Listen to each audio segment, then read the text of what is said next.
Right now, whether you are buying groceries with cash or plastic, be prepared to shell out more for plastic products in the weeks ahead as the supply shortage tightens its grip. Today, we continue our coverage highlighting that impact on local businesses as they adjust to higher prices and having fewer products on hand. Brad Broders is live outside a plastics distributor in Hickory Hill. He's got a breakdown for us. Brad? Yeah, good evening, Richard. Here at Farco Plastic Supply, what used to take a couple of days for certain supplies to arrive now takes more than 5 months in some cases. That disruption along the supply chain is fueling costs down that supply chain, and those costs are increasingly being passed to you and I, the consumer, every time we go to the grocery store to pick up a bottle of water or other certain plastic products.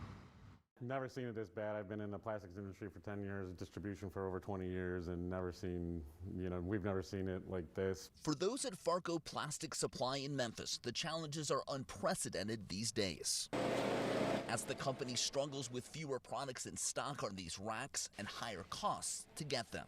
This year alone, we've had over 100% price increases on some of our products that we sell. Farco General Manager Rich Anderson said the shortened supply of plastic products is worsened by added demand and fewer sales. We've had to tell customers that, I'm sorry, I'm out of this product, which is normally an everyday stocking item for me.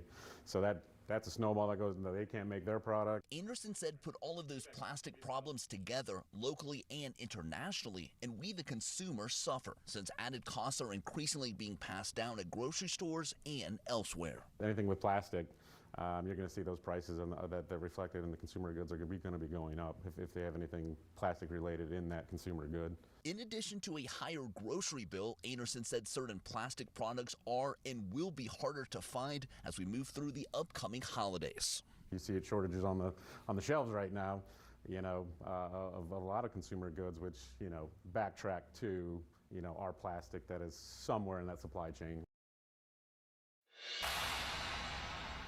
Now, that person you just heard from in that story, along with a lot of economists across the country, they are increasingly worried that this ongoing supply crunch and related inflation may not level off until the spring, maybe even the summer, worst case, maybe even the fall of 2022. Richard? Well, Brad, was there anything else besides the pandemic that impacted the production of plastic supplies this year?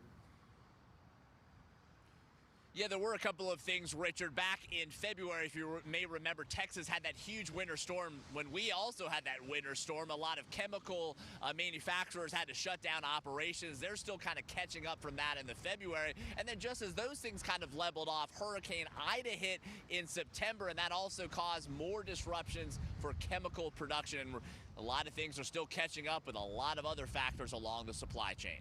Live in Hickory Hill, I'm Brad Broders reporting. We're going to be hearing about it for a while, I'm afraid. Thank you.